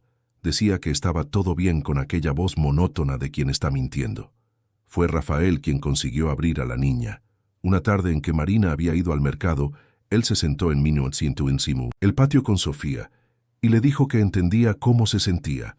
Le contó sobre cuando había sido transferido de un orfanato a otro cuando era niño, lo difícil que había sido hacer amigos, cómo él también pasaba el recreo solo. Sofía lo miró con aquellos ojos grandes y tristes y preguntó, ¿pero conseguiste hacer amigos después? Rafael asintió. Lo conseguí. ¿Y sabes cómo? Dejando de intentar fingir que era otra persona. Cuando acepté ser raro, ser diferente, las personas adecuadas se acercaron. Y las personas adecuadas son las únicas que importan. No fue inmediato, pero poco a poco Sofía comenzó a soltarse. Hizo amistad con una niña de su clase, Leticia, que también era callada y le gustaba dibujar. Pasaban tardes enteras en el patio de la casa, dibujando flores y animales, creando historias elaboradas sobre princesas que no necesitaban ser salvadas. Marina escuchaba las risas de ellas por la ventana de la cocina y sentía el pecho calentarse. Sofía estaba comenzando a ser niña de nuevo, a confiar en que aquel hogar no era temporal, que no la arrancarían de allí como había sido de tantos otros lugares. Marina también estaba encontrando su lugar. Había comenzado a vender arreglos florales en el mercado municipal de Conil de la Frontera, un cobertizo cubierto donde artesanos locales ofrecían sus productos a los turistas. Al principio era tímido, solo algunas composiciones simples con flores de la región, bromelias, orquídeas nativas, follaje tropical. Pero a la gente le gustaba. Les gustaba la forma en que Marina combinaba los colores, la delicadeza de los arreglos, la manera en que explicaba los cuidados de cada planta. El boca a boca funcionó, y pronto tenía encargos de posadas de la región, de restaurantes que querían flores frescas en las mesas, de parejas que se casaban en las playas paradisíacas de los alrededores y querían ramos diferentes. Pero había algo que Marina quería hacer, algo que había guardado en un cajón hacía tanto tiempo que casi había olvidado que era posible. Quería estudiar, quería entender más sobre plantas, sobre paisajismo, sobre cómo crear jardines que fueran no solo bonitos, sino sostenibles, que respetaran el ecosistema local. Doña Celia, antes de fallecer 3 meses después de la cirugía de Rafael, le había dejado una carta a Marina. La carta había sido entregada por el abogado junto con el testamento, y Marina la guardó durante semanas sin valor para abrirla. Cuando finalmente la abrió, una noche en que no podía dormir, encontró palabras que cambiaron algo dentro de ella. «Mi hija querida», decía la carta con la caligrafía temblorosa de doña Celia. «Pasé la vida renunciando a mis sueños para cuidarte, y no me arrepiento de nada. Pero no quiero que tú hagas lo mismo. Tienes un don con las plantas, una conexión que yo veía desde que eras pequeña. No dejes que ese don muera por miedo o por creer que no lo mereces. Te mereces todo, Marina. Mereces amor, mereces éxito, mereces realizar los sueños que siempre tuviste. Y donde quiera que esté, estaré animándote. Con todo mi amor, mamá». Marina lloró hasta no tener más lágrimas, abrazada a Rafael, que la sostuvo firmemente toda la noche, y al día siguiente, con los ojos aún hinchados, pero con una determinación renovada, buscó información sobre el curso técnico en paisajismo que la Universidad de Cádiz ofrecía en la modalidad semipresencial. Las clases prácticas eran los sábados, y ella podría hacer el desplazamiento en autobús. Las clases teóricas eran online. Rafael la incentivó sin dudarlo. Dijo que cuidaría de Sofía los sábados, que la ayudaría con lo que necesitara. Y Marina se inscribió, pasó el proceso selectivo y comenzó a estudiar por primera vez en 10 años. Fue difícil al principio. Marina sentía que había olvidado cómo aprender, cómo absorber información técnica, cómo hacer exámenes, pero poco a poco fue cogiendo el ritmo, descubriendo que era buena en aquello, que le gustaba entender la ciencia detrás de la belleza de las plantas. Aprendía sobre tipos de suelo, sobre irrigación sostenible, sobre especies autóctonas del ecosistema mediterráneo costero, sobre cómo restaurar áreas degradadas, y comenzó a aplicar esos conocimientos no solo en los arreglos que vendía, sino en el propio patio de casa. Transformó aquel espacio de tierra batida en un jardín experimental, plantando especies que atraían mariposas y colibríes, creando una pequeña huerta orgánica donde Sofía ayudaba a plantar lechugas y tomates. Rafael también estaba encontrando un nuevo propósito. Después de meses de recuperación física, cuando finalmente recibió el alta médica completa y los exámenes mostraban que su corazón estaba funcionando bien con la válvula nueva, comenzó a preguntarse qué hacer con el tiempo. No quería volver al mundo corporativo, pero tampoco podía quedarse quieto. Fue en una conversación casual con el párroco de la iglesia local que descubrió que Conil de la Frontera tenía un albergue para niños y adolescentes en situación de vulnerabilidad, el Hogar Esperanza. El párroco comentó que el albergue necesitaba voluntarios, especialmente alguien que pudiera dar orientación profesional a los adolescentes mayores que pronto cumplirían 18 años y necesitaban prepararse para vivir solos. Rafael visitó el albergue un jueves por la mañana. El lugar era sencillo pero limpio, una casa grande adaptada que albergaba a 15 niños y adolescentes de edades variadas. La coordinadora, doña Aparecida, lo recibió con una mezcla de esperanza y escepticismo. Mucha gente aparecía queriendo ayudar, pero desistía cuando percibía que el trabajo voluntario con niños traumatizados era difícil, demandaba paciencia y consistencia. Rafael no prometió nada, solo pidió conocer a los niños. Y entonces encontró a Pedro, un chico de 16 años, delgado y alto, con ojos desconfiados y una postura defensiva. Pedro estaba a punto de cumplir 18 y ser desvinculado del albergue, pero no tenía planes, no tenía profesión, ni siquiera había terminado el bachillerato, porque había dejado de estudiar para trabajar en pequeños empleos. Rafael vio en aquel chico una versión de sí mismo, la misma rabia, el mismo miedo, la misma sensación de estar solo contra el mundo, y decidió que iba a ayudar. Comenzó yendo al albergue 2 veces por semana, conversando con Pedro sobre opciones, sobre cursos técnicos gratuitos, sobre cómo hacer un currículum, sobre cómo comportarse en entrevistas. Pero más que orientación profesional, Rafael ofreció algo que Pedro nunca había tenido: presencia. Alguien que aparecía toda semana, que cumplía lo que prometía, que no desaparecía cuando las cosas se ponían difíciles. Y poco a poco, Pedro comenzó a confiar. Comenzó a abrirse sobre sus miedos, sobre cómo le aterraba acabar en la calle, sobre cómo creía que no valía nada. Y Rafael, con la voz firme de quien había vivido aquello, decía que sí valía, que todo el mundo merecía una oportunidad, que los errores del pasado no definían el futuro. Marina veía a Rafael volviendo de esas visitas al albergue con un brillo en los ojos que no tenía desde antes de la cirugía. Contaba sobre los progresos de Pedro, sobre cómo había ayudado al chico a inscribirse en un curso de electricista, sobre la primera entrevista de trabajo que Pedro había hecho y cómo se había puesto nervioso, pero le había ido bien. Rafael también comenzó a ayudar a otros niños del albergue, no solo a Pedro. Ayudó a una chica de 14 años a organizar sus estudios, a otro chico a lidiar con la rabia que sentía hacia los padres que lo habían abandonado. Y descubrió que aquello, ayudar a aquellos niños que eran reflejos de lo que él había sido, llenaba un vacío que ni el éxito empresarial había logrado llenar. Mientras tanto, el proceso con Patricia finalmente llegó a su fin.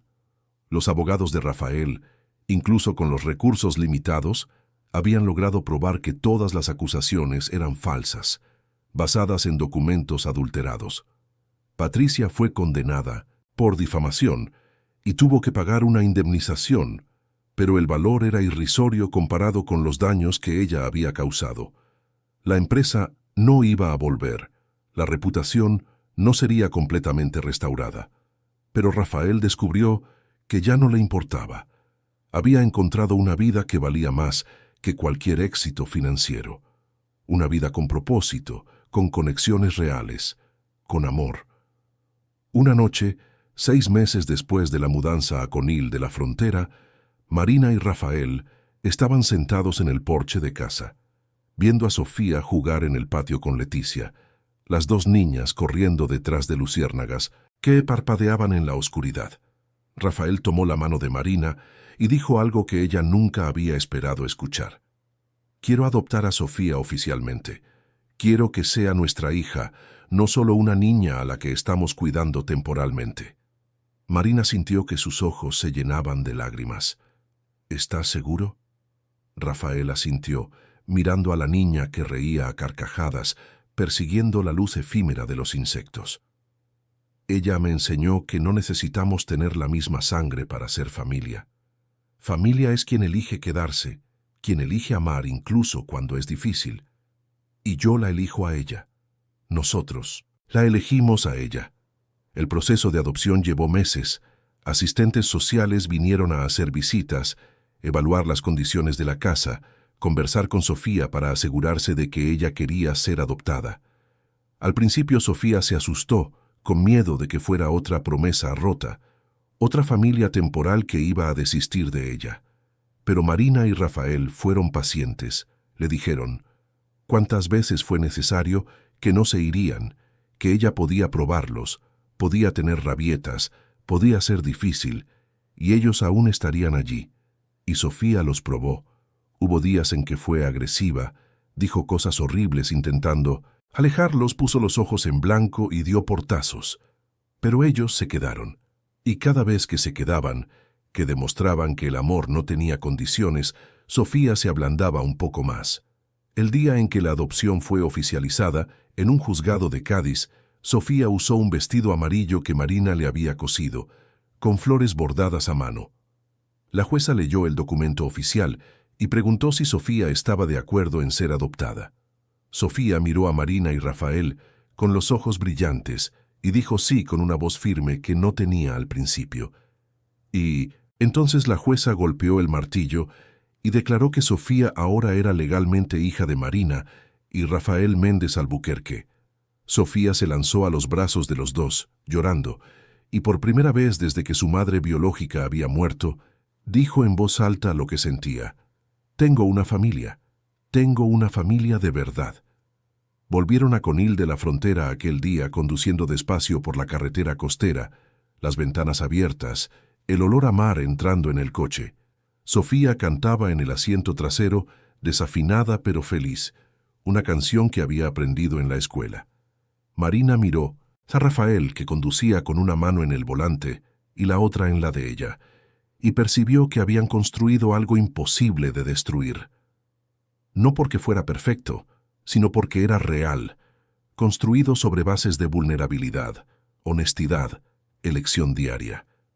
Y por primera vez en toda su vida, Marina no tenía miedo del futuro, porque sabía que, pasara lo que pasara, lo enfrentarían juntos. 2 años. Habían pasado 2 años desde la cirugía de Rafael, desde la decisión de empezar de nuevo, desde que eligieron vivir en lugar de solo sobrevivir. La casa en Conil de la Frontera ya no era aquella construcción desconchada y agrietada que habían alquilado al principio. Con el tiempo y el trabajo de sus propias manos, Rafael y Marina habían transformado el lugar. Pintaron las paredes de colores suaves, amarillo claro en la cocina, azul cielo en el salón, verde agua en las habitaciones. Rafael había aprendido a arreglar cosas, viendo vídeos en internet, equivocándose y volviendo a intentarlo hasta acertar. Arregló las ventanas que chirriaban, cambió los azulejos rotos, construyó un pequeño porche de madera en la parte delantera de la casa, donde ahora había mecedoras y macetas con violetas. Marina había transformado el patio en un jardín exuberante, lleno de bromelias coloridas, orquídeas colgando de los árboles, un camino de piedras que llevaba hasta un pequeño estanque donde peces dorados nadaban perezosos. Sofía había crecido. A los 11 años era una niña lista, habladora, completamente diferente de la niña callada y asustada que había llegado a Conil de la Frontera. Tenía amigas, sacaba buenas notas en la escuela, ayudaba a Marina con el jardín y le encantaba pasar los sábados en el albergue con Rafael, jugando con los niños más pequeños, enseñándoles a dibujar. Aún tenía días difíciles, aún se despertaba de pesadillas a veces soñando con su madre biológica, pero Marina y Rafael habían aprendido a acoger esos momentos sin intentar borrarlos. Le enseñaron a Sofía que era posible guardar el amor por la madre que se fue y aún tener espacio para amar a la familia que tenía ahora, que el dolor y la felicidad podían coexistir, que las lágrimas no invalidaban las sonrisas. Marina había terminado el curso de paisajismo con honores y estaba trabajando en proyectos cada vez más complejos. Había sido contratada por una posada de lujo para rediseñar todo el jardín de la propiedad. Un trabajo que llevó meses pero que quedó tan bonito que otras posadas comenzaron a buscarla. Había creado un pequeño negocio, modesto pero estable, que le daba no solo independencia financiera, sino también una profunda satisfacción.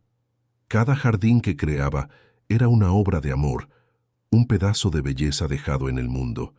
Y cada vez que veía mariposas visitando las flores que había plantado, Marina recordaba a su madre de cómo doña Celia siempre decía que las flores eran la manera de Dios de recordar a las personas que aún existía belleza, incluso en los días grises. Rafael se había convertido en una figura conocida en Conil de la Frontera, no como el empresario que había sido, sino como el hombre que había salvado a decenas de adolescentes del albergue. Pedro, el primer chico al que había ayudado, ahora trabajaba como electricista autónomo y estaba ahorrando para abrir su propio taller. Visitaba a Rafael toda semana, no porque lo necesitara, sino porque quería. Porque Rafael se había convertido en el padre que él nunca tuvo, y había otros. Juliana, a quien Rafael había ayudado a conseguir una beca de estudios para hacer enfermería. Marcos, que tenía problemas serios con la rabia, y a quien Rafael había acompañado durante 2 años hasta que el chico aprendió a canalizar la emoción de forma saludable y que ahora era profesor de capoeira para niños. Cada historia de éxito calentaba el corazón de Rafael de una forma que ningún contrato millonario había logrado. Pero incluso con toda la estabilidad, con toda la felicidad construida, había una sombra que aún planeaba sobre ellos. El contrato. Aquel documento amarillento y arrugado que había dado inicio a todo. Rafael lo guardaba en un cajón del escritorio, escondido entre otros papeles, pero Marina sabía que estaba allí. Nunca habían hablado sobre eso, sobre el hecho de que técnicamente su matrimonio había nacido de una transacción comercial, de una mentira necesaria. El plazo de 1 año había pasado hacía mucho tiempo, y aún así ellos seguían juntos. Pero el contrato existía, testimonio silencioso de cómo todo había comenzado, y su existencia incomodaba a Marina de una forma que ella no conseguía explicar. Era como si mientras aquel papel existiera, una pequeña parte de lo que tenían aún estuviera contaminada por la falsedad inicial. Fue una noche de junio, cuando Conil de la Frontera celebraba la fiesta tradicional de la fiesta del Espíritu Santo, que todo cambió. La ciudad entera estaba adornada con banderines coloridos, las calles empedradas iluminadas por farolillos antiguos, el olor a comida típica flotando en el aire. Marina, Rafael y Sofía habían ido al centro histórico a asistir a las presentaciones de folclore, y Sofía estaba fascinada por las danzas, por los trajes coloridos, por la música en vivo. Estaban volviendo a casa caminando despacio, Sofía unos metros más adelante, saltando de piedra en el pavimento irregular, cuando Rafael se detuvo de repente. Marina lo miró preocupada. ¿Estás bien? Rafael asintió, pero su mirada estaba distante. Estaba pensando, dijo él con voz baja, pensando que hoy hace exactamente 2 años desde la cirugía, 2 años que recibí una segunda oportunidad, y no hice nada para agradecer por ello. Marina frunció el ceño. ¿Cómo que no? Lo hiciste todo, Rafael. Cambiaste, ayudaste a tantas personas. Rafael negó con la cabeza. No es eso. Nunca te di las gracias. Nunca te dije de verdad cuánto salvaste mi vida, no solo durante la cirugía, sino antes de eso. cuando me diste un motivo para querer vivir. Marina sintió que le ardían los ojos. No necesitas agradecerme. Lo hice porque quise, porque te amo. Rafael le tomó la mano apretándola con fuerza. Lo sé, pero necesito hacer una cosa. Necesito cerrar un ciclo que quedó abierto. Y entonces la miró con esa intensidad que Marina conocía también. Quiero casarme contigo de nuevo. De verdad esta vez. No por contrato, no por necesidad. Porque yo te elijo a ti, todos los días, por el resto de mi vida. Marina se quedó sin palabras. Rafael continuó, con la voz emocionada. Quiero hacer una ceremonia sencilla aquí en Cadaqués, con las personas que realmente importan. Y quiero quemar aquel contrato. Quiero acabar con él de una vez por todas, para que podamos empezar de verdad sin sombras del pasado.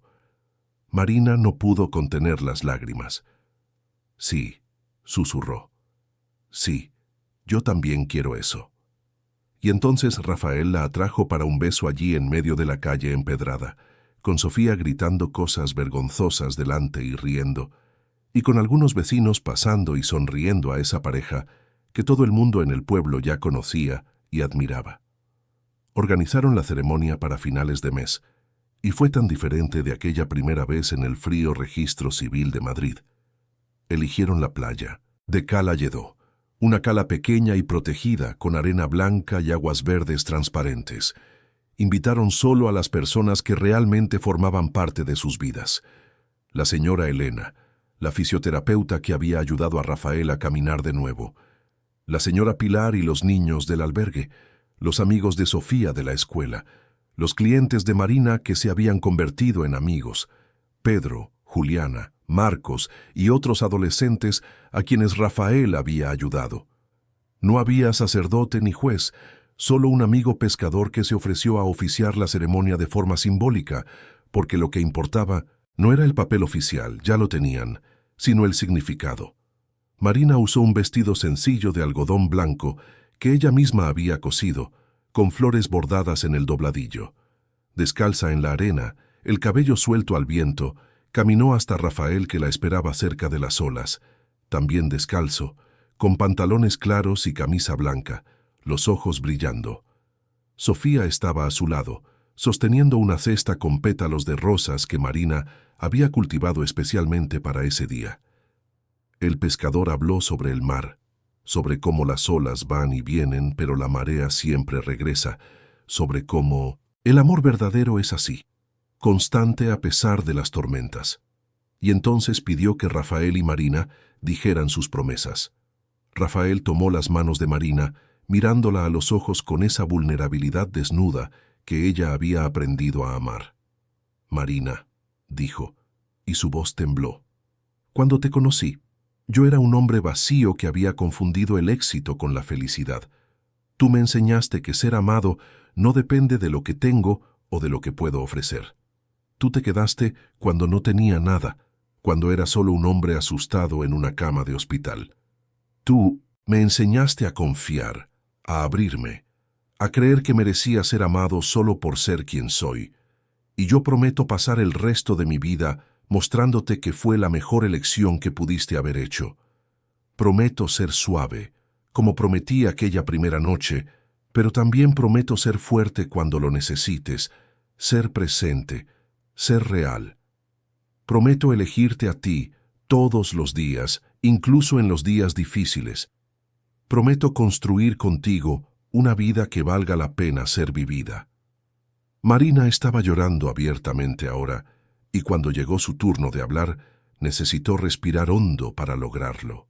Rafael, dijo, con la voz quebrada pero firme, tú me diste algo que nunca pensé que tendría. Tú me diste el derecho a soñar, a creer que merecía más que solo sobrevivir. Me enseñaste que el amor no es sacrificio, es elección. Me enseñaste que ser vulnerable no es debilidad, es coraje. Y yo prometo seguir eligiéndote, seguir amándote en los días buenos y en los malos, seguir construyendo este hogar que creamos juntos. Prometo que cuando tengas miedo, te tomaré la mano. Cuando te sientas perdido, te recordaré quién eres. y prometo nunca olvidar que el mayor regalo que la vida me dio fue la oportunidad de amarte. No hubo alianza nueva, porque las que ya usaban eran suficientes. No hubo beso dramático, solo un beso largo y suave, con sabor a sal de mar y lágrimas mezcladas. Y entonces, mientras el sol comenzaba a ponerse tiñendo el cielo de naranja y rosa, Rafael sacó del bolsillo un sobre amarillento. El contrato. Lo abrió, mostrando a todos los presentes aquel documento que había iniciado todo. Y entonces, con Marina a su lado, encendió un fósforo y tocó el papel. El contrato prendió fuego despacio, los bordes oscureciéndose, las palabras deshaciéndose en cenizas. Sostuvieron el papel hasta que no pudieron más, hasta que el fuego llegó cerca de los dedos, y entonces lo soltaron. El viento llevó las cenizas al mar, y ellas desaparecieron entre las olas, llevándose la última sombra del pasado. La gente aplaudió, y Sofía corrió a abrazarlos a los dos, saltando de felicidad. Hubo comida sencilla en la arena, pescado asado que trajo el pescador, arroz con coco, frutas tropicales. Hubo música, guitarra tocada por uno de los adolescentes del albergue, canciones que hablaban sobre nuevos comienzos y esperanza. Y hubo baile, todos bailando descalzos en la arena mientras la noche caía y las estrellas comenzaban a aparecer en el cielo limpio. Rafael bailó con Marina un vals torpe, los dos riendo cuando se equivocaban en los pasos, y entonces él le susurró al oído: «Gracias por quedarte. Gracias por enseñarme a vivir de verdad». Y Marina respondió con la voz baja pero firme: «Gracias por haberme dejado amarte». Cuando todos se fueron y la playa quedó vacía, solo Rafael, Marina y Sofía caminaron de regreso a casa bajo la luz de la luna. Sofía iba delante, tarareando bajito, recogiendo conchas en el camino. Rafael y Marina iban de la mano en silencio, ese tipo de silencio cómodo de quien no necesita llenar cada segundo con palabras. Y Marina pensó en todo lo que habían vivido, en cómo habían comenzado como extraños en una transacción de negocios y se habían convertido en la familia más real que ella jamás había conocido. Pensó en cómo el dolor puede transformarse en crecimiento, en cómo perderlo todo a veces es el comienzo de ganar lo que realmente importa. Rafael había vuelto a hacerse exámenes cardiológicos regulares y todos mostraban que estaba sano, que la válvula nueva funcionaba perfectamente. El miedo a perderlo había disminuido con el tiempo, pero Marina sabía que nunca se iría por completo. Y estaba bien, porque el amor también es eso. Es tener miedo a perder, pero amar de todos modos. Es saber que nada está garantizado, pero elegir estar presente de cualquier forma. Es construir sabiendo que pueden venir tormentas, pero construyendo con materiales lo suficientemente fuertes para aguantar. Aquella noche, después de acostar a Sofía, Marina y Rafael se sentaron en la terraza que él había construido, arrullados por el sonido de los grillos y el viento en los árboles. Rafael atrajo a Marina hacia él y ella apoyó la cabeza en su hombro. Se quedaron así por un largo tiempo, solo respirando juntos, sintiendo el calor el uno del otro, agradecidos por cada segundo. Y entonces Rafael repitió, como hacía todas las noches desde aquella primera vez, la promesa que lo había cambiado todo. «Prometo ser suave». Y Marina, sonriendo en la oscuridad, respondió como siempre respondía: «Y yo prometo quedarme, siempre», porque habían aprendido la lección más importante que la vida puede enseñar. El amor verdadero no es el de las películas, perfecto y sin conflictos. El amor verdadero es aquel que elige quedarse cuando sería más fácil irse. Es aquel que construye todos los días, con paciencia y perdón. Es aquel que transforma heridas en cicatrices que cuentan historias de supervivencia. Es aquel que dice: «Prometo ser suave», y cumple esa promesa incluso cuando el mundo se está desmoronando.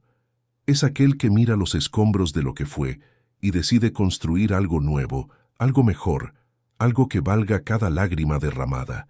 Y fue exactamente eso lo que Marina y Rafael hicieron Construyeron un amor que no llegó fácil, pero que llegó verdadero. Un amor que no prometía finales felices, pero prometía elecciones diarias. Un amor que entre cicatrices y nuevos comienzos floreció y duró, porque fue elegido todos los días.